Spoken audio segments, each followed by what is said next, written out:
Hello guys, welcome back to my YouTube channel. आज हम फिर से लेके आए हैं एक बहुत ही इंटरेस्टिंग ड्रामा जो कि एक रिवेंज स्टोरी है कि कैसे हमारी कहानी की मेन हीरोइन अपने हर एक ट्रस्ट को सेक्रीफाइस करती है अपने बॉयफ्रेंड की लाइफ में एक सिक्योर प्लेस पाने के लिए। लेकिन एंड में उसे क्या मिलता है? उसे उसके बॉयफ्रेंड की तरफ से एक धोखा मिलता है जिससे वो पूरी तरीके से चेंज हो जाती है और अपनी लाइफ बदल देती है और वो रिवेंज लेती है हर एक इंसल्ट का जो उसके साथ की गई होती है। तो चलिए शुरू करते हैं इस इंटरेस्टिंग ड्रामा को। ड्रामा की स्टार्टिंग में हम एक लड़की को देखते हैं जो पार्क में बैठकर किताब पढ़ रही होती है। तभी उसके सामने एक कार आती है और उसके अंदर से एक लड़का बाहर फेंक दिया जाता है। कुछ लोग उसे धक्का देकर नीचे गिरा देते हैं। वो लड़का तुरंत उठता है और रियलाइज करता है कि वे लोग उसे इशारों में कुछ कह रहे थे और इससे साफ पता चल जाता है कि उसे सुनने और बोलने में प्रॉब्लम है। उसके पास एक लड़की भी होती है जो उसे कहती है, आज के बाद मेरा तुमसे कोई कनेक्शन नहीं है, इसलिए मुझसे दूर रहना। इस लड़की का नाम लिया होता है और लड़के का नाम खमेओ होता है और लिया उसे अकेला छोड़कर वहाँ से चली जाती है। यहाँ पर खमेओ को लगता है कि अब उसकी लाइफ पूरी तरीके से एंड हो गई है और अब वो कुछ भी नहीं कर पाएगा और इसलिए वो डिसाइड करता है कि वो खुद को खत्म कर देगा क्योंकि वो दुनिया के दुख दर्द अब और बर्दाश्त नहीं करना चाहता। इसलिए वो एक ब्रिज पर जाता है और वहाँ से कूदकर अपनी जान देने वाला होता है कि तभी पीछे से वही लड़की पहुँच जाती है जो पार्क में बैठकर बुक पढ़ रही होती है। इस प्यारी सी बच्ची का नाम जुनजुन होता है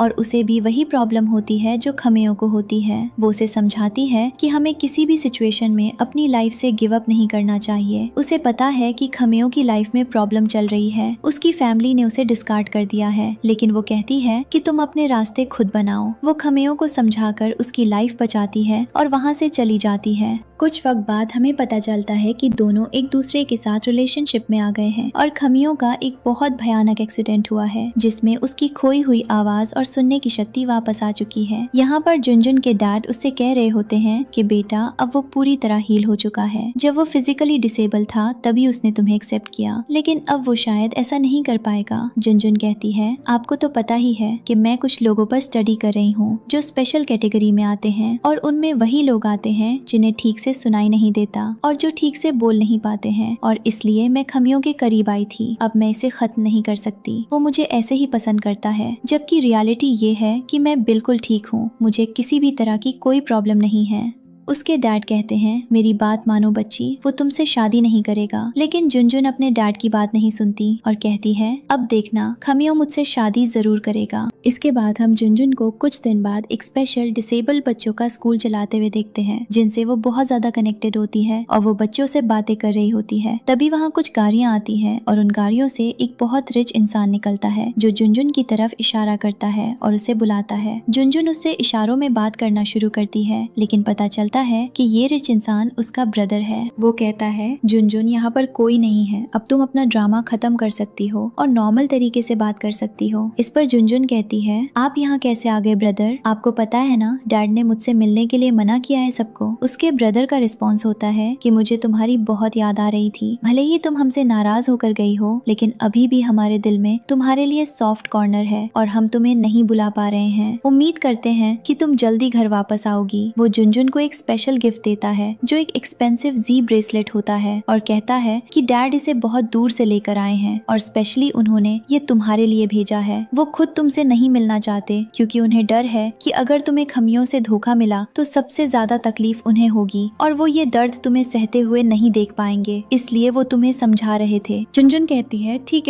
है, हम बाद में बात करते हैं। उसका ब्रदर उसे ऑल द बेस्ट कहकर वहाँ से चला जाता है। जुनजुन कहती है, मेरा भाई मुझसे बहुत प्यार करता है और ये बात सबने देख ली। जैसे ही वो पीछे मुड़ती है उसे खमेओ दिखता है जो लिया के साथ रोमांस कर रहा होता है। वो शॉक हो जाती है कि आखिर ये क्या हो रहा है और उसे चक्कर आ जाते हैं और वो वहीं गिर जाती है। अगले सीन में दिखाया जाता है कि जुनजुन हॉस्पिटल में होती है। उसकी आंख खुलती है और डॉक्टर उसके पास होता है और बोलता है, कैसी हो आप? मैं आपके लिए कुछ लेकर आया हूँ और ये एक गुड न्यूज है। जुनजुन पूछती है, आखिर ऐसा क्या हो गया? जिस पर डॉक्टर जवाब देता है कि आप प्रेग्नेंट हैं। वैसे जुनजुन अभी भी इशारों में बात कर रही होती है क्योंकि किसी को नहीं पता होता कि वो स्पेशल कैटेगरी की गर्ल नहीं है। वो फिजिकली बिल्कुल ठीक है, उसे किसी भी तरह की हियरिंग या स्पीकिंग प्रॉब्लम नहीं है। वो ये सब अपने प्यार को पाने के लिए कर रही थी। प्रेग्नेंट होने की खबर सुनकर वो शॉक भी हो जाती है और खुश भी। डॉक्टर कहता है इमोशनल होने की जगह खुद का ध्यान रखो, आज तुम्हारी बॉडी कोलैप्स कर गई थी, बच्चे की हेल्थ बिगड़ सकती है अगर तुमने ऐसा दोबारा किया तो। जुनजुन रिपोर्ट लेकर बहुत खुश होती है और वो रिपोर्ट्स लेकर सीधे खमियों के पास जाने लगती है। उम्मीद होती है कि शायद इसके बाद खमियों सुधर जाएगा, लेकिन कहानी में ट्विस्ट तब आता है जब जुनजुन को साइड वाले कैबिन से खमियों और लिया की आवाज सुनाई देती है। जब वो पास जाकर देखती है तो उसे पता चलता है कि लिया खमियों के बच्चे की माँ बनने वाली है और वो ट्विंस को जन्म देने वाली है और खमियों इससे बहुत खुश है। ये देखकर जुनजुन पूरी तरह टूट जाती है। खमियों ने जितने भी उससे प्रॉमिसेस किए थे वो सब उसके सामने टूटते हुए दिख रहे होते हैं। उसकी बॉडी कोलैप्स करने लगती है, उसका पेट दर्द करने लगता है। उसे कुछ समझ नहीं आता कि वो क्या करे, क्योंकि ये सब उसके लिए बहुत बड़ा धोखा होता है। जिस लड़के के लिए उसने अपनी फैमिली को छोड़ा था, उसी लड़के ने उसके साथ बहुत बड़ा धोखा किया है। जुनजुन वहीं बैठ जाती है। इसके बाद अगला सीन दिखाया जाता है कि खमियों की फैमिली गैदरिंग हो रही होती है, जहाँ खमियों सबको लिया से इंट्रोड्यूस करवा चुका होता है और लिया फैमिली की डॉटर इन लॉ बनने वाली होती है। यहाँ खमियों की सिस्टर भी उसके पास बैठी होती है, जो लिया को वही जेड ब्रेसलेट दिखाती है जो जुनजुन ने खमियों को दिया था, और वो ब्रेसलेट लिया को दे देती है और कहती है कि ये आपके लिए है, ये हमारे ब्रदर ने स्पेशली अब्रॉड से मंगवाया है। उधर हम देखते हैं जुनजुन को, जो इस फैमिली गैदरिंग में आती है और कहती है कि जो सामान मैंने खमियों को अब तक दिया था वो सारी की सारी चीजें उसने लिया को दे दी। जुनजुन कहती है इससे ज्यादा बुरी चीज मेरे लिए कुछ भी नहीं हो सकती। वहाँ सभी लोग जुनजुन की बुराई कर रहे होते हैं और खमियों से कई तरह की बातें कर रहे होते हैं और लिया से बार बार उसके बच्चे और उसकी देखभाल का ध्यान रखने को कह रहे होते हैं। लिया को एक प्रिंसेस जैसा ट्रीटमेंट मिल रहा होता है और जुनजुन दूर खड़ी खड़ी ये सब देख रही होती है और अंदर से टूट चुकी होती है। वह खामियों और लिया से कहते हैं कि क्यों ना हम कुछ गेम खेलें, और ये गेम होता है बॉटल फ्लिप करने का। जैसे ही ये लोग बॉटल फ्लिप करते हैं वो जाकर लिया और खामियों के सामने रुकती है। अब इन्हें सबके सामने किस करना होता है। सब चीयर अप करने लगते हैं और इन्हें किस करने के लिए बोलते हैं। खामियों की सिस्टर भागती हुई उनके लिए चॉकलेट का पीस लेकर आती है। अब ये दोनों चॉकलेट का पीस खा रहे होते हैं और उसके अंदर जाकर इन्हें किस करना होता है। जुनजुन दूर खड़ी ये सब देख रही होती है। उसे बहुत ज्यादा गुस्सा आ रहा होता है और वो तय करती है कि वो इसका जवाब जरूर देगी। वो एक बोतल उठाती है जिसे वो लिया के सिर पर मारने वाली होती है और वो धीरे धीरे बोतल लेकर आगे बढ़ रही होती है कि तभी अचानक से बीच में कोई आ जाता है जो लिया और खामियों के मुंह पर पानी फेंक देता है, और ये होती है खामियों की ग्रैंडमदर। उन्हें जुनजुन बहुत पसंद होती है और वो बोल रही होती है कि यहाँ क्या हो रहा है, मैंने जिस लड़की को अपने पोते के लिए पसंद किया था वो कहाँ है, और ये घटिया लड़की कौन है, तुम्हारी हिम्मत कैसे हुई इस लड़की को घर में आने की, इसे देखो किस तरह के कपड़े पहन रखे हैं। उसके बाद वो जुनजुन की तरफ देखती हैं और उसे अपने पास बुलाती हैं। उसे बहुत सारी दुआएं देती हैं और कहती हैं, मेरी बच्ची, मुझे पता है कि तुमने इस परिवार के लिए जितना त्याग और योगदान दिया है उतना कोई नहीं कर सकता। ये सब अंधे हो चुके हैं, इन्हें दिखाई नहीं दे रहा कि ये काले कोयले के चक्कर में एक हीरा खो रहे हैं। जुनजुन कहती है, ग्रैंड मदर आप शांत हो जाइए, हम इस बारे में बाद में बात करेंगे। पर ग्रैंड मदर इतनी ज्यादा निराश होती हैं कि उन्हें किसी बात पर बात नहीं करनी होती। इधर हम देखते हैं कि खम एओन जुनजुन को अपने साथ बाहर ले जाता है और उससे कहता है, देखो जुनजुन, मुझे पता है कि मेरे और तुम्हारे बीच पहले कुछ था, पर मैं तुम्हें बता दूं कि लिया से मैं एक फैशन शो के समय मिला था और अब वो मेरी फैमिली का हिस्सा बनने जा रही है। इस पर जुनजुन मुस्कुरा देती है और कहती है, तो इसका मतलब इतने समय से जो मेरे और तुम्हारे बीच था वो सिर्फ मजाक था, या तुमने मुझे इस्तेमाल किया अपना काम निकालने के लिए।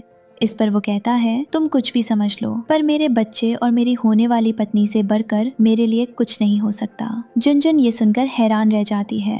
तभी पीछे से लिया आती है और खामियों से कहती है कि मुझे कुछ अजीब सा लग रहा है, क्या तुम मेरे लिए कुछ पीने को ला सकते हो। खामियों से कहता है, तुम यहीं रुको, मैं तुम्हारे लिए ड्रिंक लेकर आता हूँ। जैसे ही खामियों वहाँ से जाता है, लिया जुनजुन के पास जाती है और उससे कहती है, तुम्हें पता है इस घर को मैं ट्विंस देने वाली हूँ और इन लोगों को ये बात बहुत समय से चाहिए थी, और अब मैं चाहती हूँ कि तुम यहाँ से बहुत दूर चली जाओ, पर जाते जाते मेरे हाथ से एक अंतिम ड्रिंक पीकर जाना।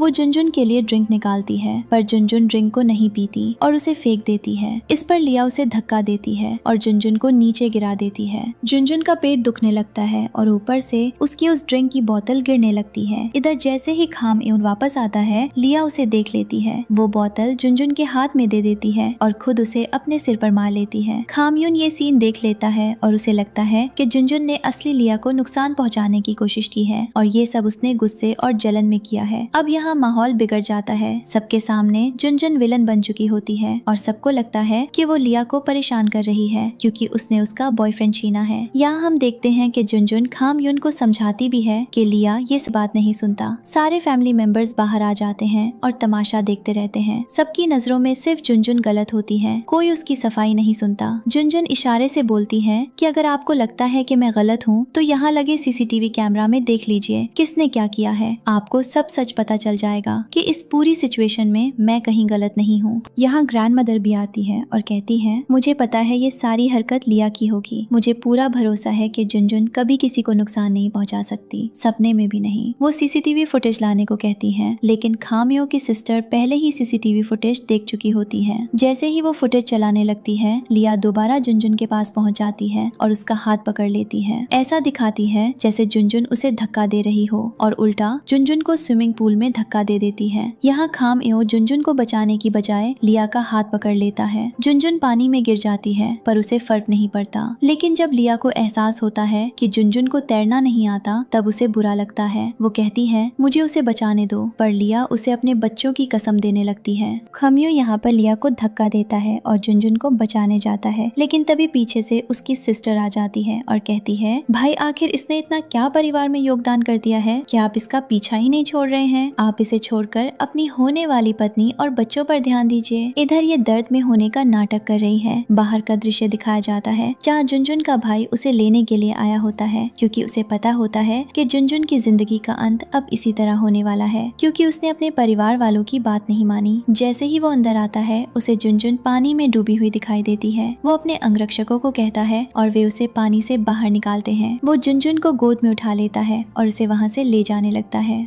यहाँ खमिया उसे रोकने की कोशिश करता है और उसे गुस्से से देखकर सवाल करता है कि तुम्हारा इस लड़की से क्या संबंध है, लेकिन वो नहीं बताता कि जुनजुन उसकी सिस्टर मिली की पत्नी बनने वाली है और ये बात खमिया को बाद में पता चलेगी। सबको लगता है ये कोई मजाक है। लिया को तो बहुत मजा आ रहा होता है क्योंकि उसका सबसे बड़ा विरोध जुनजुन वहाँ से जा चुका होता है। अब घर के अंदर का दृश्य दिखाया जाता है जहाँ जुनजुन के फादर उसके सामने पूरी हिम्मत जुटाए बैठे होते हैं और कह रहे होते हैं, मैंने समझाया था कि वो लड़का तुम्हारे प्रेम के लायक नहीं है। अगर तुमने मेरी बात मानी होती तो बेहतर होता। जुनजुन कहती है, मुझे माफ कर दो फादर जी, मैंने अपनी गलती से सब सीख लिया है। अब मैं दोबारा ऐसा कुछ भी नहीं करूंगी। उसके फादर कहते हैं, कोई बात नहीं, मैं तुम्हारे साथ हूँ, तुम जो करना चाहो कर सकती हो। उसके भाई भी उसके आसपास होते हैं और कहते हैं कि कोई भी जुनजुन को परेशान नहीं करेगा। हम अपनी सिस्टर के लिए सुरक्षा की दीवार बनाकर रखेंगे। इधर खमियो बार बार जुनजुन को फोन करने की कोशिश करता है, लेकिन हर बार उसे निराशा मिलती है क्योंकि जुनजुन उसका फोन नहीं उठा रही होती। उसने अपना नंबर तक बदल दिया होता है। खमियो यहाँ पता लगाने की कोशिश करता है कि क्या जुनजुन सच में गर्भवती थी। वो अंदर जाता है और उसे अपनी सिस्टर और लिया की बातें सुनाई देती हैं। दोनों हंस रही होती हैं और कह रही होती हैं कि जुनजुन के इस घर को छोड़कर जाने से ही हमारा काम आसान हो गया। लिया कहती है, मुझे तो पता ही था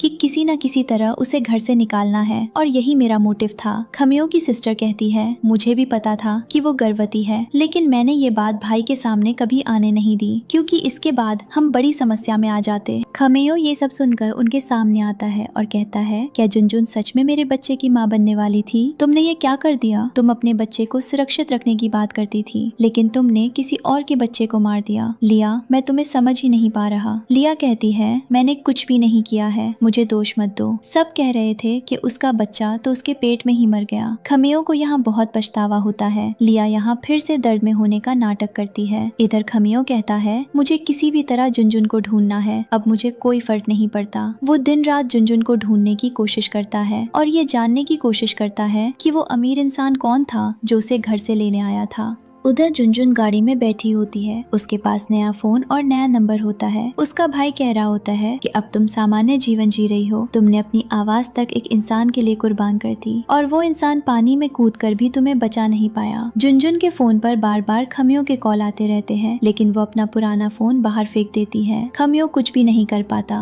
कुछ समय बाद जुनजुन अपने बच्चों के स्कूल में दोबारा आती है। ये बच्चे खमियों को अपना फादर जैसा समझते थे, क्योंकि वे जुनजुन से बहुत प्यार करते थे और जुनजुन हमेशा चाहती थी कि उसके बच्चे भी ऐसे ही हों, जो उसे बहुत प्यार करें। जब बच्चे पूछते हैं कि खमियों यहाँ क्यों नहीं आया, तो जुनजुन चुप हो जाती है और कहती है कि तुम सब खेलो और अपना समय आनंद से बिताओ। तभी वहाँ खमियों आ जाता है और कहता है, आखिर हो क्या रहा है? तुमने क्या तमाशा लगा रखा है? इतने समय से तुम कहाँ गायब थी? 1 महीने से मैं तुम्हें ढूंढ रहा हूँ, लेकिन तुम मुझे कहीं नहीं मिली। क्या तुम मुझसे मिलना नहीं चाहती थी, या तुम मुझे पूरी तरह भूल चुकी हो? क्या तुम भूल गई हो कि हमारे बीच संबंध था और ये तुम्हारे विशेष बच्चे हैं? मैं इनका फादर जैसा हूँ। जुनजुन कहती है, बेकार बातें बंद करो, मुझे तुमसे कोई बात नहीं करनी। तभी बच्चे सामने बैठे होते हैं और खमियों कहता है, मुझे लगता है ये बच्चे हमें लड़ते हुए नहीं देखना चाहते। और फिर हमें फ्लैशबैक दिखाया जाता है, जहाँ पर जब भी जुनजुन खमियों से किसी भी टॉपिक पर बात करना चाहती थी, उस समय खमियों हमेशा उसके स्पेशल किड्स को आगे ले आता था और खुद को बचा लेता था। और अभी वर्तमान में भी वही कर रहा है। जुनजुन जल्दी से उन बच्चों को खेलने जाने के लिए बोलती है और कहती है कि वो 2 मिनट में आकर उनसे मिलेगी और उनके साथ एक बहुत बढ़िया गेम खेलेगी। बच्चे वहाँ से चले जाते हैं। खमियों को लगता है कि जुनजुन ने उसे माफ कर दिया है, क्योंकि यही तो तरीका है। लेकिन जुनजुन जल्दी से पेपर निकालती है और ये पेपर होते हैं उनके कॉन्ट्रैक्ट को खत्म करने वाले, या हम कह सकते हैं कि इनके रिश्ते को खत्म करने वाले। खमियोन उन पेपर्स को देखकर इतना ज्यादा गुस्से में आ जाता है और कहता है, तुम्हारा दिमाग खराब हो गया है, तुम मुझे छोड़कर कहाँ जाओगी? जिस पर वो जुनजुन के साथ जबरदस्ती करने लगता है। लेकिन तभी पीछे से फिर जुनजुन का भाई आ जाता है और कहता है, अपने गंदे हाथ इससे दूर रखो। ये सुनकर खमियोन बोलता है, तुम हर बार कैसे कहानी में एंट्री ले लेते हो? जिस पर जुनजुन कहती है, वो सही बोल रहा है, तुम्हें मुझसे दूर रहना चाहिए। मेरा और तुम्हारा अब कोई रिश्ता नहीं है। और अभी भी वो सारी बातें इशारे में बोल रही होती हैं, क्योंकि उसने अभी तक ये रिवील नहीं किया होता कि वो पूरी तरह फिट है। उसे किसी भी तरह की कोई डिसेबिलिटी नहीं है, वो पूरी तरह ठीक है। उसने ये सब सिर्फ प्रिटेंड इसलिए किया था ताकि खमियोन उसे एक्सेप्ट कर ले, क्योंकि वो उससे बहुत प्यार करती थी। लेकिन जब उसे बदले में धोखा मिला तो वो समझ चुकी है। और अभी प्रेजेंट में भी खमियोन उसे मनाने जरूर आया है, पर वो अपना मेल ईगो उसके सामने रख रहा है। यहाँ पर हम देखते हैं कि उसका भाई उसे प्रोटेक्ट करता है और कहता है कि वो दोबारा तुमसे किसी भी तरह का कोई रिश्ता नहीं रखेगी और ना ही तुमसे किसी भी तरह की मुलाकात करेगी। जिस पर खमियोन बोलता है, क्या तुम मेरे और जुनजुन के रिलेशनशिप को ट्राई करवा रहे हो? लेकिन जुनजुन अपने भाई के साथ वहाँ से चली जाती है और यहाँ पर जो खमियोन का असिस्टेंट होता है वो उसे बुलाने आता है और कहता है कि बॉस, कंपनी में बहुत बड़ी प्रॉब्लम आ गई है। इससे पहले जितने भी इन्वेस्टर आए थे वो सब अपना इन्वेस्टमेंट वापस मांग रहे हैं और उन्हें किसी भी तरह का प्रॉपर्टी आउटपुट नहीं चाहिए, क्योंकि उन्हें एक बहुत बड़े ग्रुप से प्रेशर आ रहा है। ये सुनकर खमियोन को गुस्सा आ जाता है और वो कॉन्ट्रैक्ट पेपर्स फाड़ देता है। जुनजुन और उसका भाई ये सब देख रहे होते हैं और कहते हैं कि तुम ये सब डिजर्व करते हो। यहाँ पर हमें ये भी पता चलता है कि जुनजुन प्रेग्नेंट है और खमियोन जुनजुन से इस बात का जवाब मांगता है कि आखिर ये बच्चा किसका है, लेकिन उसे जवाब में सिर्फ इग्नोरेंस मिलता है। वो लोग वहाँ से चले जाते हैं और उन्हें अच्छा लगता है कि वो कितना परेशान हो रहा है। इधर खमियोन फोन लगाकर कोशिश करता है कि उसका बिजनेस संभल जाए, लेकिन कुछ भी नहीं होता। उसके बाद वो घर आता है। उसकी मॉम कहती है, तुम्हारा चेहरा इतना उतरा हुआ क्यों है? आखिर क्या हुआ? उसके डैड भी उसके पास आते हैं और पता चलता है कि उनका कमर्शियल ग्रुप पूरी तरह टूट चुका है। हर एम्प्लॉय किसी दूसरी इंडस्ट्री में ट्रांसफर हो रहा है और दूसरी कंपनीज को सपोर्ट करने जा रहा है। यहाँ पर लिया और उसकी सिस्टर भी शॉक में होती हैं और कहती हैं, अचानक ऐसा कैसे हो सकता है? कहीं ये सब जुनजुन तो नहीं करवा रही? जिस पर उसके डैड कहते हैं, जो लड़की बोल नहीं सकती और जिसे ठीक से सुनाई भी नहीं देता, उसकी बातों में आकर कोई इतनी बड़ी कंपनी से पंगा क्यों लेगा?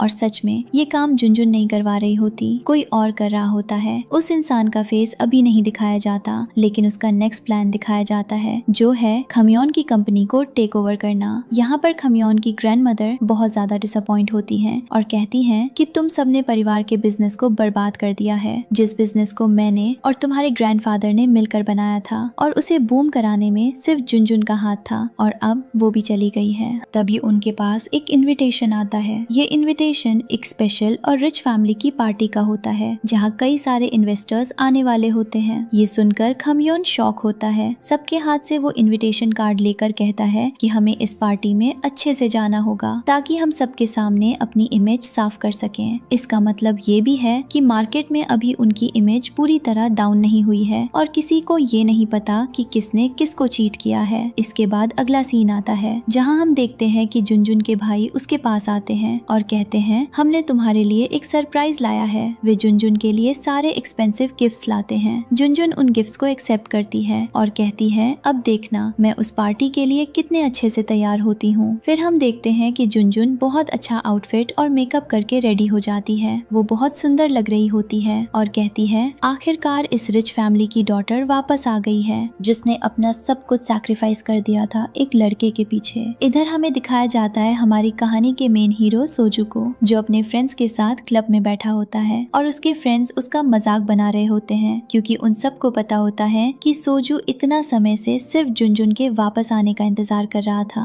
और जब उसे पता चला कि जुनजुन वापस आ गई है तो उसने भी अब्रॉड से वापस इस कंट्री में आने का डिसाइड कर लिया। पहले तो सोजू इग्नोर करता है और कहता है ऐसा कुछ भी नहीं है, मैं तो कुछ बिजनेस के काम से आया हूँ। लेकिन जब उसके दोस्त बोलते हैं कि तुम्हें एक बहुत बड़ी पार्टी से इनविटेशन आया है, शायद तुम्हें इनविटेशन कार्ड मिला नहीं होगा, ये जो इनविटेशन है वो जुनजुन के घर से ही आया है। ये सुनकर सोजू और ज्यादा खुश हो जाता है पर वो अपने दोस्तों के सामने एक्सप्रेस नहीं कर रहा होता है। वो खुद से कहता है कि इस बार वो जुनजुन को खुद से दूर नहीं जाने देगा, चाहे कुछ भी हो जाए। वो उसे प्रोटेक्ट करेगा और उसे समझाने की कोशिश करेगा कि वो उससे कितना ज्यादा प्यार करता है और वो पूरी तरह डिटरमिन्ड होता है। इधर हम देखते हैं उसी दिन पार्टी वाला सीन जहाँ पर हमें दिखाया जाता है कि लिया और बाकी सभी खमियोन फैमिली मेंबर्स आ चुके होते हैं और वो बहुत ज्यादा एक्साइटेड होते हैं इस रिच फैमिली की पार्टी को अटेंड करने के लिए। उधर हम देखते हैं जुनजुन और उसके ब्रदर्स को जिन्होंने जुनजुन के लिए उसी मोमेंट एक बहुत बड़ा सरप्राइज प्लान किया होता है और वो सरप्राइज होता है पूरी सिटी को फायर ट्रैकर से लाइट अप करना। जुनजुन सरप्राइज को देखकर बहुत ज्यादा खुश होती है और अपने ब्रदर्स को अप्रिशिएट करती है। लेकिन इधर खमियोन की जो ग्रैंड मदर होती है उन्हें दाल में कुछ काला लग रहा होता है। देखते हैं कि खमियोंग और उसकी फैमिली ये सारे नजारे देख रही होती है और वे लोग बहुत ज्यादा शॉक्ड होते हैं और कह रहे होते हैं कि मुझे लगता है कि इस फैमिली की जो डॉटर उन्हें छोड़कर गई थी वो वापस आ गई है। और यहाँ पर आसपास बातें हो रही होती हैं जिस पर लिया बोलती है हमें अंदर चलना चाहिए, मुझे लगता है कि हमें देर हो रही है। और ये सब लोग अंदर जाते हैं।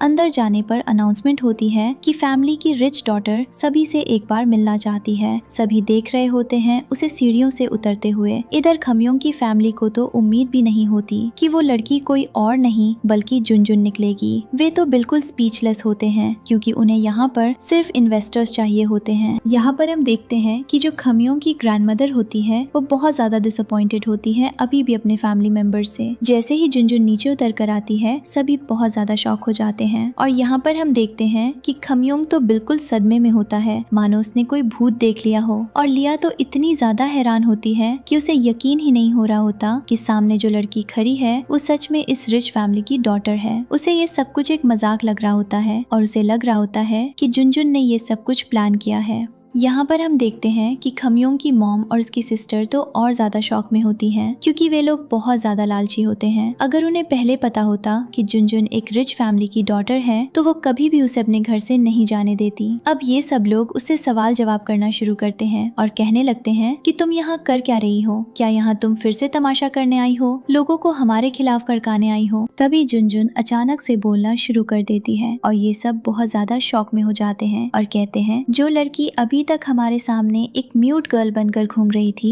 उसे बोलना भी आता है, इसका मतलब उसने हमें धोखा दिया है। खमियोंग कहता है देखो तुमने भी मेरे ऊपर चीट किया है, तुमने अपनी रियल आइडेंटिटी छुपाई है। अगर मैंने तुम्हारे ऊपर चीट किया है तो उतना तुम्हारा भी कंट्रीब्यूशन है। चलो इस मैटर को यहीं सॉल्व करते हैं, मेरे साथ दोबारा रिलेशनशिप में आ जाओ। जुनजुन स्माइल करती है और बोलती है कभी भी नहीं, तुम जैसे घटिया फैमिली मेंबर्स से मैं कभी भी किसी भी तरह का कोई भी रिश्ता नहीं रखना चाहूंगी। ये सुनकर सभी सभी हैरान होते हैं। खम यूम उसका हाथ पकड़ लेता है और उससे जबरदस्ती करने लगता है। तभी वहाँ पर उसका ब्रदर आ जाता है जो उसे धक्का देता है और कहता है, दिमाग खराब है आपका, यहाँ पर गेस्ट बनकर आए हैं और जिसके साथ आप बदतमीजी कर रहे हैं वो इस फैमिली की रिच डॉटर है और आज ये जो चैरिटी वाला इवेंट हो रहा है वो इन्हीं के लिए हो रहा है। अगर आपने ज्यादा दिक्कत या परेशानी की तो बाकी इन्वेस्टर्स को बोलकर आपकी कंपनी की 2% इन्वेस्टमेंट भी बंद करवा दूंगा। ये सुनकर वे लोग शांत हो जाते हैं।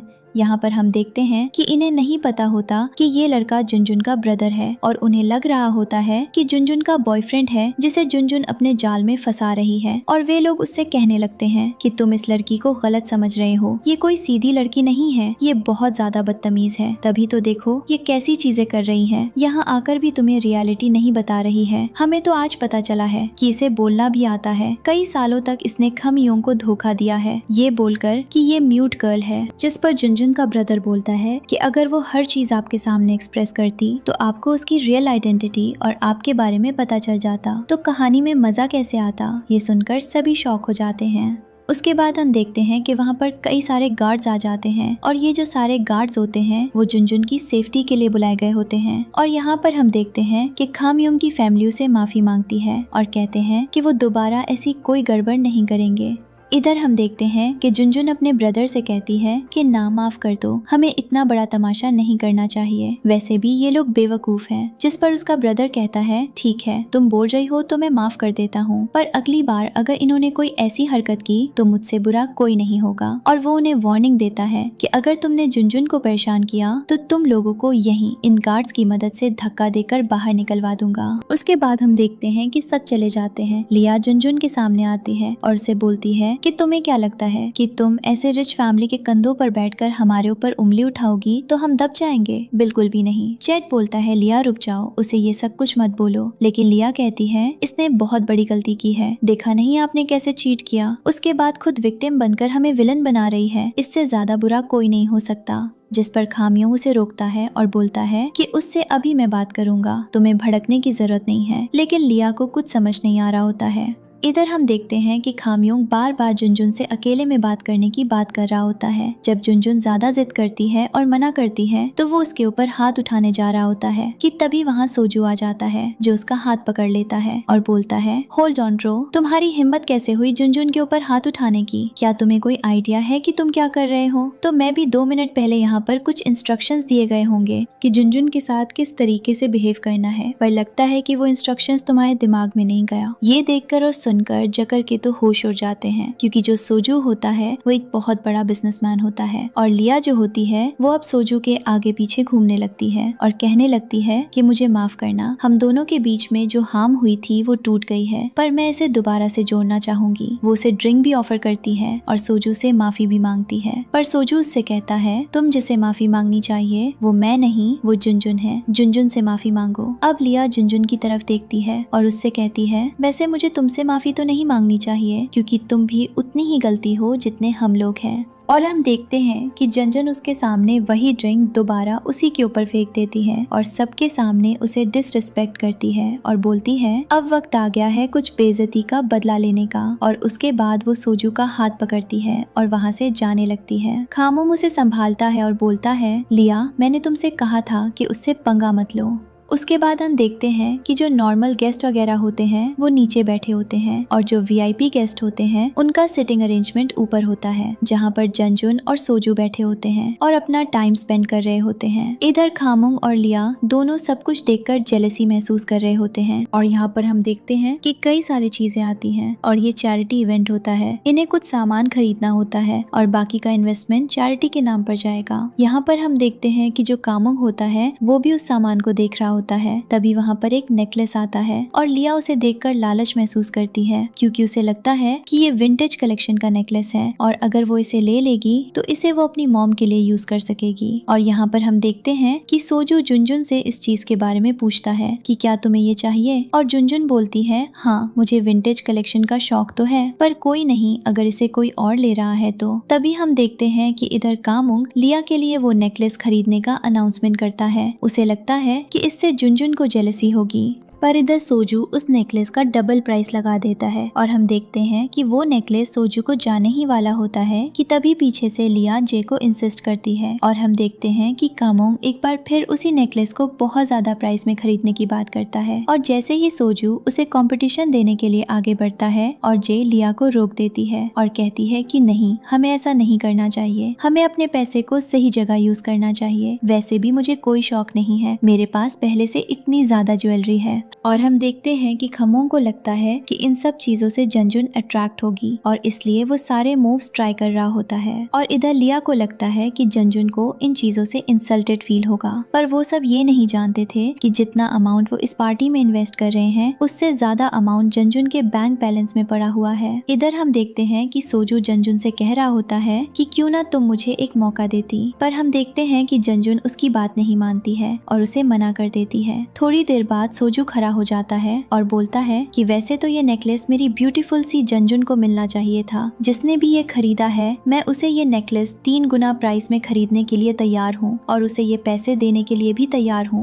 ये सुनकर सभी गेस्ट हैरान होते हैं और बोल रहे होते हैं कि इतना बड़ा बिजनेसमैन एक मामूली सी लड़की के लिए अपनी दौलत कैसे उड़ा रहा है, उसे ऐसा नहीं करना चाहिए। इधर हम देखते हैं कि सोजू भी ये सारी बातें सुन रहा होता है, पर कामोंग को ये सब कुछ एक मजाक लग रहा होता है। जुनजुन उसे रोकती है और सोजू से कहती है हमें ये सब नहीं करना चाहिए, इससे पब्लिक में हमारी इमेज डाउन होगी। यहाँ पर हम देखते हैं कि कामोंग की फैमिली तो और ज्यादा लालच में फंस जाती है और वो कहने लगते हैं कि इस लड़की ने हमारे घर से जाने के बाद कितनी रिच फैमिली को अपने अंदर में लिया है, हमें पता है क्या करना है। और हम देखते हैं कि वो सीधे जुनजुन के ब्रदर के पास जाते हैं। उन्हें लगता है कि जुनजुन का ब्रदर ही उसका बॉयफ्रेंड है और उसके पास जाकर कहने लगते हैं कि आखिर यहाँ हो क्या रहा है। जिस लड़की के लिए आपने हमारी फैमिली से अपने रिलेशन खराब किए थे, वही लड़की तो ऊपर किसी और लड़के के साथ बैठी हुई है, क्या आप एक बार चलकर उसे देखेंगे? और हम देखते हैं कि जंजुन का ब्रदर भी इस सीन पर बहुत अच्छी एक्टिंग करता है और बोलता है हाँ बिल्कुल, मैं भी देखना चाहूंगा आखिर उसकी हिम्मत कैसे हुई है। और वो बराबर एक्टिंग करता हुआ साथ में आ रहा होता है और नीचे जंजुन और सोजू आ रहे होते हैं एक दूसरे के साथ। जंजुन का ब्रदर आता है और बोलता है तुम्हारी हिम्मत कैसे हुई एक दूसरे के साथ बैठने की, जंजुन, मुझे धोखा देने की। जंजुन हंसती है और बोलती है ब्रदर, आप ये कैसी बातें कर रहे हैं, आपसे किसी ने कुछ बोल दिया है क्या? जिस पर उसके ब्रदर कहते हैं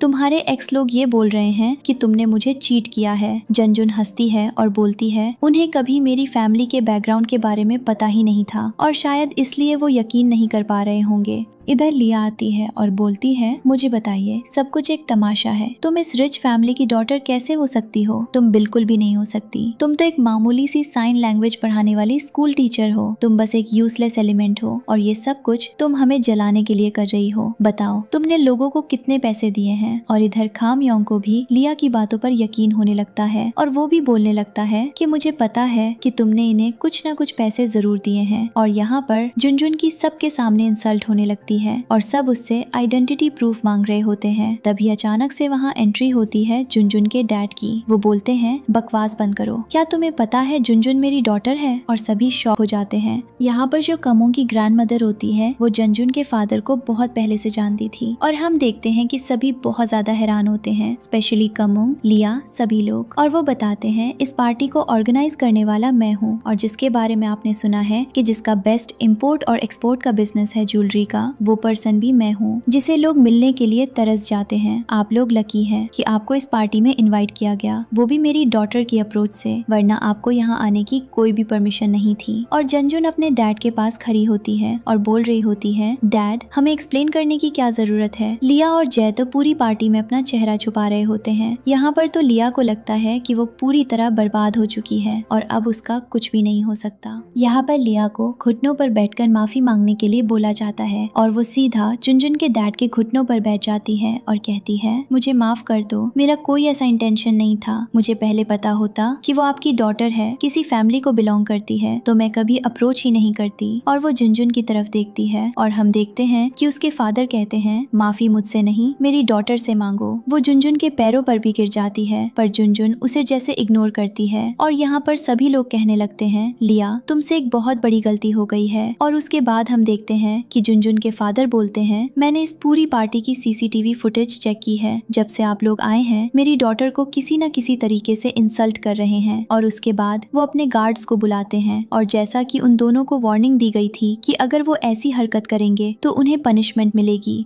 यहाँ पर गार्ड्स को बुलाया जाता है। इधर लिया को बहुत बुरी तरीके से मारा जा रहा होता है, उधर खामोंग को भी बहुत बुरी तरह मारा जा रहा होता है। खामोंग को लगता है कि जुनजुन उसे सिंपैथी दिखाएगी, पर जुनजुन को तो फर्क भी नहीं पड़ रहा होता है। वो बस अपने ब्रदर और अपने फादर के फेवर में होती है, क्योंकि पहले उसने उनकी बात ना मानकर अपनी लाइफ के कुछ साल ऐसे वेस्ट किए होते हैं जैसे उनकी कोई वैल्यू ना हो। और अभी प्रेजेंट में वो कह रही होती है, जय तुम्हारे एक्टिंग स्किल्स हैं उनकी तो क्या ही बात बोलूं, इतने आउटस्टैंडिंग है जैसे तुम अभी कर रहे हो। अब जाकर लिया को सपोर्ट करो और अभी मेरे पास तुम्हारी बकवास सुनने का कोई टाइम नहीं है। और हम देखते हैं कि गार्ड्स खामोंग को घर से उठाते हुए ले जाते हैं। उसके बाद हम देखते हैं सोजू जुनजुन से कहता है, तो मुझे उसके लिए बुरा फील करने की जरूरत नहीं है। और वो सोजू की तरफ देखती है और बोलती है, ये रिजल्ट है, जब भी कोई मेरा दिल तोड़ेगा मेरी फैमिली उसे ऐसे ही ट्रीट करेगी। सोजू बोलता है, क्या तुम ये मुझसे बोल रही हो, पर मेरे तो दिल में दर्द होने लगा है। और वो जुनजुन को छेड़ने लगता है। जुनजुन कहती है, मुझे इरिटेट करना बंद करो सोजू, और मुझे परेशान करना तुम कब छोड़ोगे। जिस पर सभी लोग हंसने लगते हैं और यहाँ पर जुनजुन के ब्रदर को भी बड़ा मजा आ रहा होता है। और इधर सोजू बार बार जुनजुन को परेशान कर रहा होता है। जुनजुन उससे कह रही होती है, इसको कहीं बाहर छोड़ कर आओ, इसे पार्टी में किसने बुलाया। तभी हम देखते हैं कि वहाँ पर खामयोंग की ग्रैंड मदर आ जाती है, जो बहुत ज्यादा इमोशनल होती है। और वो जुनजुन के पास आती है और कहती है, बेटा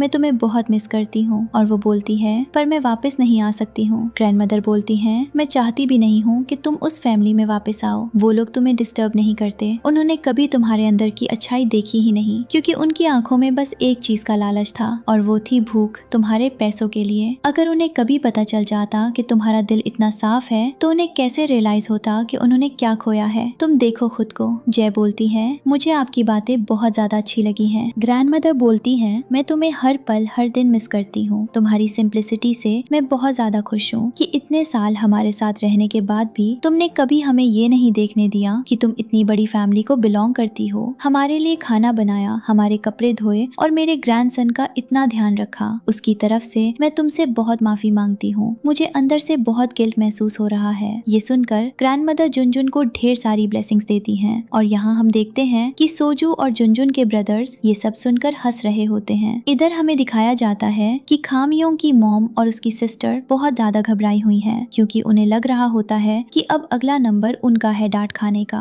अगर जुनजुन ने अपने ब्रदर्स और अपने फादर को बता दिया कि इन लोगों ने भी उसे घर में बहुत बुरा बोला था, तो वे कहीं मुंह दिखाने लायक नहीं रहेंगी। तभी खामयोंग उनके पास आता है और पूछता है, क्या तुमने और भी कोई झूठ बोला है। ये सुनकर वे डर जाती हैं और कहती हैं कि हमने कोई और झूठ नहीं बोला, बस हम इन्हें परेशान करते थे। फिर हमें दिखाया जाता है लिया, जो बुरी तरह इंजर्ड होती है। वो भी खामयोंग के पास आती है और कहती है कि सब ठीक है, मैं अब भी तुम्हारे साथ हूँ। लेकिन कहानी यहाँ पूरी तरह एक्सपोज हो चुकी होती है। चेक को पता चल जाता है कि लिया के पेट में जो बच्चा है वो उसका नहीं है, किसी और का है। और लिया ने उसकी जिंदगी और उसका रिलेशनशिप दोनों बर्बाद किए हैं। जब लिया उसके सामने सफाई देने आती है तो चेक उसका गला पकड़ लेता है और कहता है, मैं तुम्हें नहीं छोड़ूंगा। तुम्हारी वजह से मेरी पूरी फैमिली बर्बाद हो गई, तुम्हारी वजह से जुनजुन मुझसे दूर हो गई, मैं तुम्हें बिल्कुल नहीं छोड़ूंगा। इतना कहकर वो उसे धक्का देता है। तभी खामयोंग की मॉम और सिस्टर लिया को पकड़ लेती हैं और चेक से कहती हैं, तुम्हारा दिमाग खराब हो गया है क्या। इस मामूली सी लड़की की वजह से तुमने क्या कर दिया। लिया को छोड़ दो, उसके पेट में हमारे फैमिली का होने वाला बच्चा है। ये सुनकर खामयोंग कहता है, मुझे अभी के अभी इस बच्चे का डीएनए टेस्ट चाहिए। ये सुनते ही लिया को एहसास हो जाता है कि अब कहानी उसके हाथ से निकल चुकी है और वो वहीं बेहोश हो जाती है। अगला सीन हॉस्पिटल का होता है, जहाँ लिया की आंख खुलती है। जैसे ही उसे पता चलता है कि खामयोंग उसके पास है, वो फिर अपनी एक्टिंग शुरू कर देती है और दर्द में होने का ड्रामा करती है। वो कहती है, मुझे पता है कि गलती मेरी ही है। तुम्हारा और जुनजुन का रिलेशनशिप बहुत अच्छा चल रहा था, लेकिन पूरी गलती मेरी है, ये भी सच नहीं है। इस पर खामयोंग कहता है, लेकिन मुझसे भी बहुत बड़ा पाप हो गया है। मुझे जुनजुन के साथ ऐसा कभी बिहेव नहीं करना चाहिए था। और हम देखते हैं कि वो अब लिया को इग्नोर कर रहा होता है। वो कहता है, मैंने फैसला किया है कि आज से तुम और मैं किसी भी तरह से जुड़े नहीं रहेंगे। अगर तुम्हें ये बच्चा चाहिए तो रख लो, नहीं तो अबॉर्शन करवा दो। ये कहकर वो गुस्से में बाहर चला जाता है। पीछे से लिया उसके पीछे पीछे आती है उसे रोकने के लिए, लेकिन खामयोंग नहीं रुकता। वो एक रूम के पास रुकती है जहाँ खामयोंग की सिस्टर और उसकी मॉम बैठी होती है और आपस में बात कर रही होती है। सिस्टर को एक बहुत बड़ा फैशन डिजाइनिंग कंपटीशन अटेंड करने जाना होता है और वो अपनी मॉम से उस इवेंट के पास आदि की बात कर रही होती है, लेकिन उसकी मॉम कहती है कि जुनजुन की वेलकम पार्टी में हमारी फैमिली की रेपुटेशन जितनी डाउन हो गई है, मुझे नहीं लगता कि हम कहीं जा पाएंगे। ये सुनते ही लिया को पता चलता है कि एक और नई पार्टी होने वाली है। वो सोचती है कि अब उसे खामियों को छोड़कर एक बैकअप ऑप्शन रखना पड़ेगा। वो भागते हुए रूम के अंदर जाती है और उसे अपने बॉयफ्रेंड का कॉल आता है जो इस बच्चे का असली फादर होता है। वो फोन उठाती है। उसका बॉयफ्रेंड पूछता है क्या हुआ, इन लोगों से पैसे लिए या नहीं। लिया कहती है गेम उल्टा पड़ गया है, उन्हें यकीन हो गया है कि मैं वही नहीं हूँ जो वे सोच रहे थे और ये बच्चा भी उनका नहीं है। तुम मुझे उस फैशन इवेंट के पास का इंतजाम करवा दो, मैं किसी और को ढूंढती हूँ। उसका बॉयफ्रेंड तैयार हो जाता। उधर हमें दिखाया जाता है जुनजुन को जो फाइनली अपने ऑफिस में होती है। उसके ब्रदर्स उससे कहते हैं इस ऑफिस की दीवारों ने तुम्हें बहुत मिस किया है, तुम्हें रोज आना चाहिए था। जुनजुन कहती है मिस तो मैंने भी बहुत किया।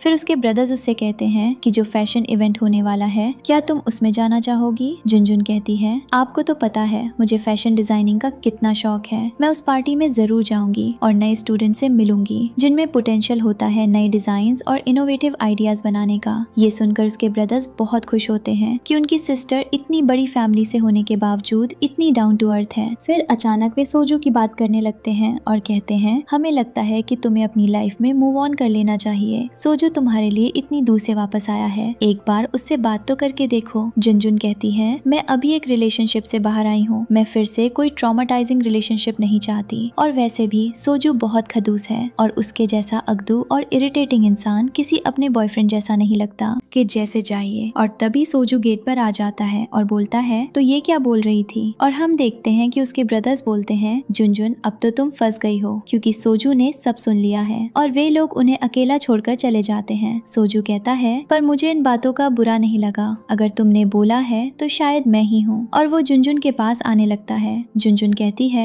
तो मैं क्या चाहिए सोजू तुमसे। सोजू बोलता है बस एक पीस ऑफ पेपर जिस पर तुम्हारा नाम लिखा हो, मेरा नाम लिखा हो और हम दोनों के सिग्नेचर। जुनजुन कहती है तुम बहुत रोमांटिक नहीं हो रहे, मैंने अभी तुम्हारे प्रपोजल को एक्सेप्ट नहीं किया है। और हम देखते हैं कि वो जुनजुन की एक फाइल को पढ़ने लगता है। इधर हमें दिखाया जाता है कम इयोंग को जिसने जुनजुन पर एक प्राइवेट इन्वेस्टिगेशन करवाया होता है और उसे पता चल जाता है कि जुनजुन प्रेग्नेंट है और वो डिसाइड करता है कि वो जुनजुन को वापस लाने की कोशिश करेगा क्योंकि उसे ये भी पता चल जाता है कि उसके पेट में जो बच्चा है वो उसी का है और वही उसका बायोलॉजिकल फादर है। इसलिए अब वो हर एक मुमकिन कोशिश करना चाहता था जुनजुन को वापस लाने के लिए। इसलिए वो अपने फ्रेंड यानी असिस्टेंट के साथ प्लानिंग करने लगता है। उसका सिस्टम उसे समझाता भी है पर वो मानता नहीं है और वो जुनजुन के स्कूल में सारे काम करने की प्लानिंग करता है। वे लोग स्कूल जाते हैं, क्लासरूम खाली करवाते हैं और उसमें डेकोरेशन शुरू करते हैं। हर एक बलून के ऊपर कुछ न कुछ नोट लिखा होता है और ये सारी सॉरी नोट्स कम इयोंग ने खुद लिखे होते हैं। उसके बाद हम देखते हैं कि वो जुनजुन को कॉल करता है। यहाँ जुनजुन सोजू को अपने फ्यूचर प्लानिंग के बारे में बता रही होती है कि वो अपने स्पेशल किड्स को कैसे ट्रीट करेगी और वो अपनी सारी बातें बता रही होती हैं। तभी उसके पास मैसेज आता है कि किसी ने उसके स्कूल में से एक बच्चे को किडनैप कर लिया है। वो अचानक बहुत परेशान हो जाती है। सोजू कहता है मैं भी तुम्हारी मदद करने के लिए चलता हूँ और हम देखते हैं कि वे लोकेशन पर पहुँच जाते हैं।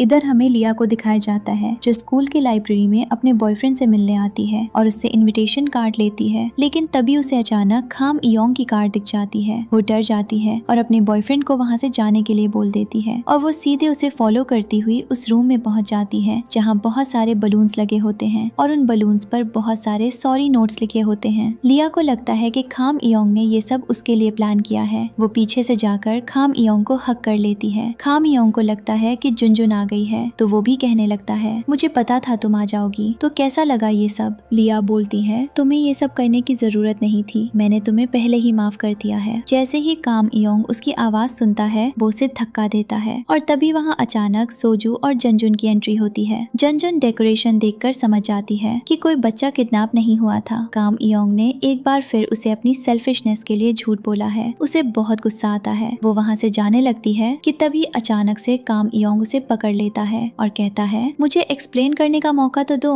ये सब मेरी गलती नहीं है, ये सब किसी और ने किया है, मुझे एक मौका दो, मुझे पता है तुम्हारे पेट में जो बच्चा है वो मेरा है। ये सुनकर सोजू और जंजुन हंसने लगते हैं और वे उसे बताते हैं कि उन्होंने उस बच्चे को बहुत पहले ही अबॉर्ट करवा दिया था और इसके लिए कोई और नहीं, लिया ही रिस्पॉन्सिबल है। ये सुनकर खामियोंग शॉक्ड हो जाता है और उनसे पूछता है, क्या तुमने इस बात के बारे में मुझसे डिस्कस करना जरूरी नहीं समझा? जंजुन कहती है, जब तुम एक्स्ट्रा अफेयर कर रहे थे तो क्या तुमने ये जरूरी समझा कि तुम्हारी एक गर्लफ्रेंड है और तुम उसके अलावा भी बाहर एक लड़की के साथ अफेयर चला रहे हो? इनके बीच में झगड़ा होने लगता है। खामियोंग बहुत अफेक्ट हो रहा होता है पर जंजुन को कोई फर्क नहीं पड़ रहा होता है। खामियोंग अपनी बात समझाने की कोशिश करता है पर सोजू जंजुन को सपोर्ट करता है। उसके बाद हम देखते हैं कि वे लोग वहाँ से चले जाते हैं। खाम इयोंग उन्हें रोकने की कोशिश करता है पर कोई भी वहाँ नहीं रुकता और वे उसे अकेला छोड़कर चले जाते हैं। पीछे से लिया जय को रोक रही होती है पर खाम इयोंग उसे इग्नोर कर रहा होता है। इधर जंजुन और सोजू एक दूसरे का हाथ पकड़कर सामने से आते हैं और हम देखते हैं कि तभी वहाँ पर जंजुन को उसके स्कूल का एक बच्चा मिल जाता है जिसने हमेशा से खाम इयोंग को अपने फादर जैसा समझा होता है। और वो बच्चा जब जंजुन को सोजू के साथ देखता है तो थोड़ा डिस्टर्ब हो जाता है और पूछता है, मदर आखिर ये कौन है जिसके साथ आप घूम रही हैं? जिस पर जंजुन उसे साइन लैंग्वेज में बताती है कि ये उसके न्यू अंकल हैं और वो बच्चा सोजू को अच्छे से एक्सेप्ट कर लेता है। इधर जंजुन उन बच्चों के साथ टाइम स्पेंड करती है और इधर सोजू भी बच्चों के साथ टाइम स्पेंड करता है। और जब सोजू बाहर आ रहा होता है तब अचानक उसकी पॉकेट से एक फोटो गिर जाती है जो सोजू के बचपन की फोटो होती है। खाम इयोंग उस फोटो को उठा लेता है और उस पर इन्वेस्टिगेशन शुरू करवाता है। इधर हमें फैमिली का सीन दिखाया जाता है जहाँ लिया जाती है और जैसे ही खाम इयोंग की मॉम लिया को देखती है तो उससे क्वेश्चन करती है कि उसका मूड इतना खराब क्यों लग रहा है, जिस पर लिया जवाब देती है क्योंकि उम्मीद थी कि जय उसे प्रपोज करेगा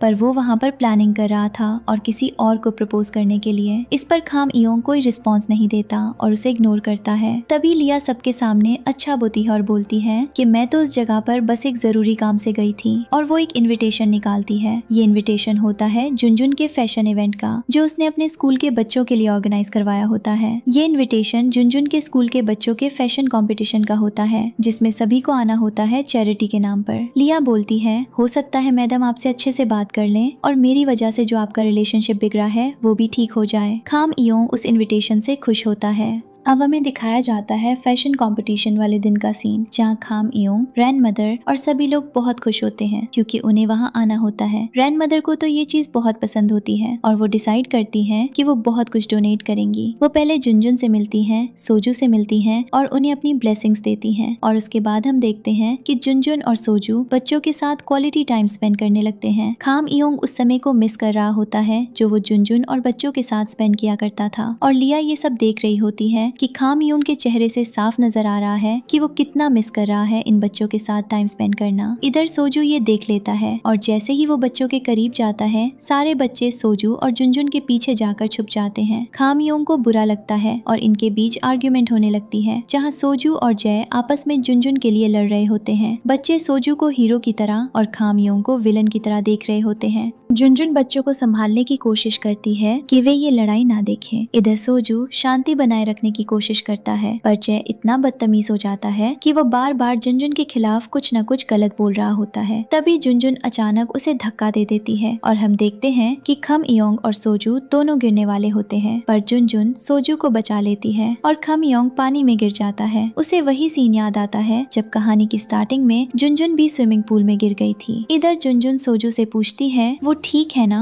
और फिर बोलती है इस पागल आदमी के मुंह क्यों लगी जबकि पता है कि ये एक नंबर का बेवकूफ इंसान है। इसे बिल्कुल भी आइडिया नहीं है कि ये जो हरकतें कर रहा है उससे इवेंट और बच्चों पर क्या इम्पैक्ट पड़ रहा है। हम देखते हैं कि खम इयोंग ये सारी बातें सुनकर जल रहा होता है। जुनजुन कहती है मेरे हस्बैंड से दूर रहना। ये सुनकर जय को और ज्यादा गुस्सा आ जाता है। इधर हम देखते हैं कि लिया आग में घी डालने का काम कर रही होती है। वो जंजुन से कहती है, मुझे लगता है कि कामयोंग ने पुश नहीं किया, सोजू ने खुद पुश किया है, इसलिए वो आगे गिरा। तुम क्यों नहीं समझ रही हो? जैसे ही जंजुन ये सुनती है वो लिया को इग्नोर करती है और कहती है, यहाँ से जाओ। फिर वो बच्चों को सोजू के लिए कपड़े लाने के लिए बोल देती है। फिर सोजू को अंदर लेकर जाती है और उससे कहती है, तुम्हें टेंशन लेने की जरूरत नहीं है, मैं हूं ना तुम्हें प्रोटेक्ट करने के लिए। वे होते कौन है तुमसे बदतमीजी करने वाले? थोड़ी देर बाद इवेंट शुरू होता है और सभी लोग अपनी सीट्स में बैठे होते हैं और यहाँ लिया बोल रही होती है कि अब देखना मजा आएगा। और वो कामयोंग, उसकी सिस्टर और उसकी मॉम से यही सारी बातें कर रही होती है। उसके बाद हम देखते हैं कि एक एक बच्चा अपनी परफॉर्मेंस देता है और सभी लोग उन परफॉर्मेंसेस को एंजॉय कर रहे होते हैं। और सबसे ज्यादा बच्चे इन सारी चीजों का क्रेडिट अपने मोमो डैड को दे रहे होते हैं। पहले लगता है कि चाकू को स्टेज पर बुलाया जाएगा, पर हमें पता चलता है कि स्टेज पर उसे नहीं बल्कि सोजू और जुनजुन को बुलाया जाता है। अब परफॉर्मेंसेस चल रही होती हैं। हर एक बच्चा कुछ न कुछ बेहतरीन लेकर आता है और सभी लोगों को बहुत ज्यादा खुशी हो रही होती है कि बच्चों के अंदर इतना टैलेंट है और वे आम बच्चों की तरह एक दूसरे से अच्छी तरह जुड़ पा रहे हैं। इधर हम देखते हैं कामयोंग को, जो अभी भी जुनजुन पर अपनी इन्वेस्टिगेशन जारी रखता है और उससे पूछता है कि क्या तुमने किसी से शादी की है? जुनजुन कहती है, तो इसमें प्रॉब्लम क्या है? तुम 24 घंटे बस मेरे बारे में सोचते रहते हो। जब मैं तुम्हारे पास थी तब तुम्हें मेरी बिल्कुल भी परवाह नहीं थी। अब जब मैं तुमसे दूर हो गई हूँ तो तुम्हें सिर्फ मैं ही नजर आती हूँ। तुम्हारी इन्वेस्टिगेशन ही चलती रहती है। तुम आखिर ऐसा क्यों कर रहे हो? जुनजुन कहती है कि मुझे तुम्हारी किसी भी बकवास का कोई जवाब नहीं देना, जाओ यहाँ से दूर हो जाओ। इधर हम देखते हैं कि सोजू बीच में आ जाता है और कहता है कि उससे दूर रहो, तुमसे उसने बहुत ज्यादा दूरी बना ली है और ये बात तो मैं समझ भी नहीं पा रहा हूँ कि उसे तुमसे बात करने में कोई दिलचस्पी नहीं है। और वो कामयोंग को समझाता है कि अगर दोबारा ऐसी हरकत की तो मैं पुलिस बुला लूंगा। और हम देखते हैं कि वे लोग वहाँ से जाने ही लगते हैं कि तभी कामयोंग को और ज्यादा जेलसी होती है और वो कहता है कि आप लोग मुझे ऐसे छोड़कर नहीं जा सकते। जुनजुन कहती है, हम जा सकते हैं, हमने कोई आपकी जिम्मेदारी नहीं ले रखी है। और उसके बाद हम देखते हैं कि कामयोंग अपनी नई चाल चलता है। वो फोटो दिखाता है जो उसे सोजू की जेब से मिली होती है और जुनजुन से पूछने लगता है कि तुम्हारा स्टॉकर तो ये भी है, देखो इसके पास तुम्हारे बचपन की फोटो कहाँ से आई। इस पर सोजू हैरान हो जाता है कि ये फोटो यहाँ कैसे मिली, क्योंकि वो इसे बहुत दिनों से ढूंढ रहा होता है। जुनजुन सोजू से पूछती है, क्या तुम मुझे बताना चाहोगे, क्योंकि मैं तुम पर भरोसा करती हूँ। मुझे पता है कि ये इंसान झूठा हो सकता है पर तुम नहीं। इस पर सोजू कहता है कि मुझे अच्छा लगा कि तुमने मुझ पर विश्वास किया। और वो पूरी सच्चाई बताता है कि वो बचपन से ही जुनजुन को पसंद करता था, एक बच्चा जिसे जुनजुन की मासूमियत और हर चीज से बहुत प्यार था। उसे उम्मीद नहीं थी कि जुनजुन बड़ी होकर ऐसे इंसान से शादी करना पसंद करेगी जो उसे कभी भी अपना नहीं समझता। और वो कामयोंग की तरफ इशारा करता है। वो कहता है कि जब मुझे पता चला कि तुमने उससे शादी कर ली है तो मैं बुरी तरह टूट गया था। मैंने सारा बिजनेस छोड़कर इस कंपनी से दूर जाने का फैसला कर लिया था और शायद इसलिए मैंने ये देश भी छोड़ दिया। हर दिन हर पल सिर्फ तुम्हारे प्यार के लिए तड़पता रहता था, सोचता था कि कब तुम मेरी हो जाओगी। और जब मुझे पता चला कि तुमने उससे ब्रेकअप कर लिया और अब तुम डिवोर्स देने वाली हो तो मैं तुरंत वापस आ गया। मुझे पता था कि तुम्हें मेरी जरूरत पड़ेगी इन घटिया लोगों से लड़ने के लिए। मैं तुम्हें प्रोटेक्ट करना चाहता था। जुनजुन सोजू को गले लगा लेती है और कहती है कि मैंने आज तक तुम जैसा दयालु लड़का नहीं देखा। और वे दोनों सत के सामने एक दूसरे को गले लगाए रहते हैं, जिसे देखकर कामयोंग को बहुत ज्यादा जेलसी होती है। इधर हम देखते हैं लिया को, जिसके पास लगातार किसी का फोन कॉल आ रहा होता है। शायद ये फोन कॉल उसके बॉयफ्रेंड का होता है। इधर ग्रैंडमदर को उसकी हरकतों पर शक होने लगता है कि आखिर ये क्यों इतनी परेशान हो रही है और बार बार बीच से क्यों उठ रही है। लिया उठकर साइड में चली जाती है और जाकर अपने बॉयफ्रेंड से मिलती है। उसका बॉयफ्रेंड बस उसकी सेहत के बारे में जानना चाहता था। ग्रैंडमदर उसके पीछे पीछे चली आती है और उसके बॉयफ्रेंड को पता चल जाता है कि लिया बिल्कुल ठीक है। कुछ दिन पहले जो उसे बीमारी हुई थी उससे पूरी तरह ठीक हो चुकी है। ये सुनकर लिया को भी खुशी होती है और उसका बॉयफ्रेंड कहता है कि तुम मुझे वेकेशन में मिलने आ सकती हो, पर ऐसे पब्लिक प्लेसेस में नहीं, कोई हमें देख लेगा तो बहुत दिक्कत हो जाएगी। ग्रैंडमदर बहुत हैरान होती हैं और उन्हें पता चल जाता है कि उनके ग्रैंडसन ने कभी भी जुनजुन को चीट नहीं किया, बल्कि ये बदतमीज लड़की है जिसकी वजह से सारी चीजें इतनी ज्यादा बिगड़ गई हैं। ग्रैंडमदर ये बात सुन लेती है, तभी पीछे से उनकी केयर टेकर आ जाती है और कहती है कि आप यहाँ क्या कर रही हैं? हम आपको कहाँ कहाँ ढूंढ रहे थे। ये सुनकर लिया हैरान हो जाती है। जुनजुन को लगने लगता है कि वो एक्सपोज हो चुकी है और अब उसे कुछ न कुछ करना ही पड़ेगा। वो देखती है कि सभी वहाँ से जा रहे हैं। इधर ग्रैंडमदर अपनी बहन के साथ बैठी होती है। तभी वहाँ जुनजुन आ जाती है और उनसे पूछती है कि उन्हें ये इवेंट कैसा लगा। तभी पीछे से सोजू आ जाता है। वो जुनजुन को उसके गर्म कपड़े देता है और कहता है कि इतनी सर्दी हो रही है तो बिना जैकेट के क्यों घूम रही हो। ये सुनकर ग्रैंडमदर को खुशी होती है कि जुनजुन को वो इंसान मिल गया है जो उसकी सच में बहुत केयर करता है, लेकिन जुनजुन का पूरा हक है सच जानने का। हम देखते हैं कि वॉरेन को बताया जाता है कि खाम एयोंग ने कभी भी जुनजुन को चीट नहीं किया था। लियान ही है जिसने अपने ट्रिक्स के लिए उनके रिलेशनशिप को खत्म किया था। वॉरेन कहती है कि अगर जुनजुन चाहे तो वो खाम एयोंग के साथ दोबारा रिलेशनशिप में आ सकती है। ये सुनकर सोजू को बहुत बड़ा शॉक लगता है क्योंकि वो अब भी जुनजुन और खाम एयोंग की क्लोजनेस से बाहर नहीं आ पाया था। जुनजुन साफ साफ मना कर देती है और कहती है कि उसने अपनी एक नई लाइफ शुरू कर दी है और अब उसे खाम एयोंग के साथ रिलेशनशिप में कोई इंटरेस्ट नहीं है। इधर हम देखते हैं कि लियान की मेड भी पार्ट में खड़ी सारी बातें सुन रही होती है। उसे लियान ने रोका था लेकिन फिर भी वो सुन लेती है। लियान कह रही होती है कि देखो इस ओल्ड लेडी को, ये मेरे और खाम एयोंग के रिलेशनशिप को खत्म करवाना चाहती है। वो पूछती है कि अब हमें क्या करना चाहिए। लियान कहती है कि जैसे मैं बोलूं बस वैसे ही करना। वो नहीं चाहती कि उसके और खाम एयोंग के रिलेशनशिप का एंड हो। घर वापस जाते समय सब गाड़ी में बैठे होते हैं और लियान खुश होती है कि आखिर कोई तो उसके फेवर में है। घर का सीन दिखाया जाता है जहाँ ग्रैंडमदर खुश होती है कि उनका ग्रैंडसन भले ही बेवकूफ है लेकिन उसका कैरेक्टर साफ है। उसने कभी जुनजुन को या लियान को चीट नहीं किया। सब कुछ लियान ने ही डिस्ट्रॉय किया था। इधर हम देखते हैं कि लियान ने अपनी मदर इन लॉ को कुछ दे रखा था। वो जाकर उस मेडिसिन को एक सूप में मिला देती है और उसे ग्रैंडमदर को दे देती है। ग्रैंडमदर सूप पीती है और उनकी बॉडी अचानक कोलैप्स होने लगती है। पेट में दर्द होने लगता है। वो सबके सामने ये बताने वाली होती है कि लियान के पेट में जो बच्चा है वो काम इयोंग का नहीं है, उसका किसी और से अफेयर चल रहा है और उसने इस बात का मिसयूज किया है। लेकिन वो ये बात बोल नहीं पाती और वहीं गिर जाती है। अगला सीन दिखाया जाता है कि डॉक्टर्स बताते हैं कि ग्रैंडमदर को अंदरूनी चोटें हैं और उन्हें प्रॉपर बेड रेस्ट चाहिए। खाम इयोंग कहता है कि कुछ भी हो जाए ग्रैंडमदर का ध्यान अच्छे से रखना होगा। लियान बहुत खुश होती है कि ग्रैंडमदर अपना सीक्रेट अपने साथ ही लेट गई हैं और अब कोई भी सच रिवील नहीं कर पाएगा।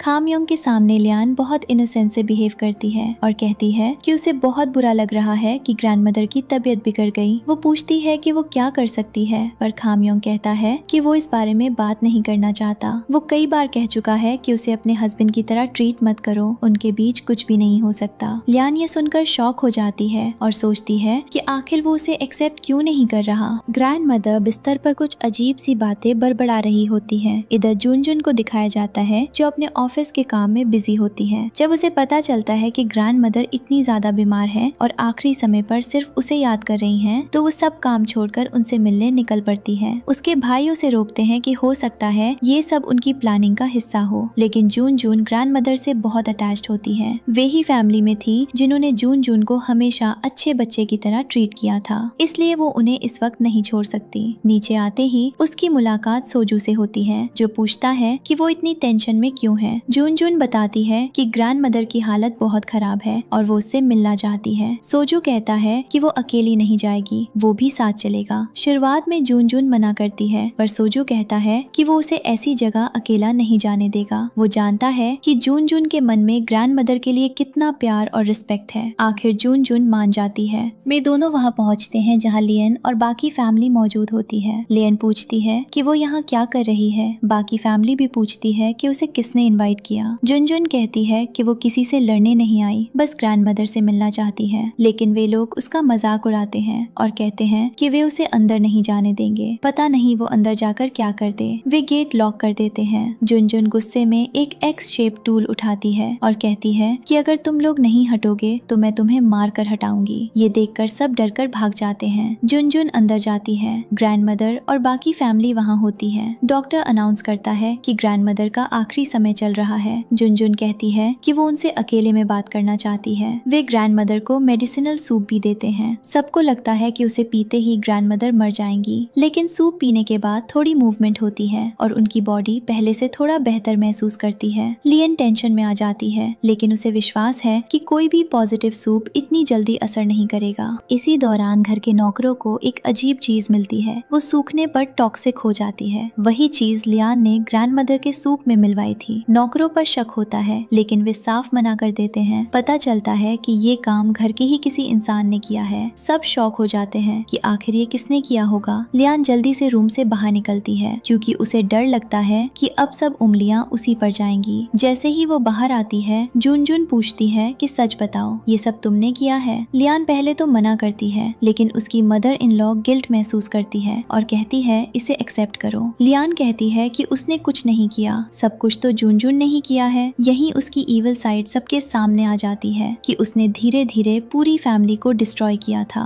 येन बाहर आती है और पीछे से ग्रैंडमदर आ जाती है। वो कहती हैं कि जाते जाते अपनी आखिरी सच तो बता दो, तुम्हारे पेट में जो बच्चा है वो मेरे ग्रैंडसन का नहीं है, वो किसी और का है। ग्रैंडमदर उसके बॉयफ्रेंड को भी बुला लेती हैं। पता चलता है कि ग्रैंडमदर बहुत पहले ही ठीक हो चुकी थी। वो तो बस जुनजुन के आने का इंतजार कर रही थी। अचानक बहुत बड़ी लड़ाई हो जाती है और गलती से एक स्टिक खाम एयोंग के सिर पर लग जाती है। वो कई सालों के लिए बेहोश हो जाता है। कई साल बाद का सीन दिखाया जाता है। खाम एयोंग की मॉम मेंटली डिस्टर्ब हो चुकी होती है। जुनजुन का खुद का एक बच्चा होता है जिसके साथ वो खुश रहती है। वो उनकी फैमिली का भी ध्यान रख रही होती है। जब खाम एयोंग को होश आता है तो सब खुश हो जाते हैं। इंजीनियर सोजू के साथ वापस चली जाती है। खाम एयोंग उसे फाइनल गुड बाय कहने आता है और इसी के साथ ड्रामा की हैप्पी एंडिंग हो जाती है।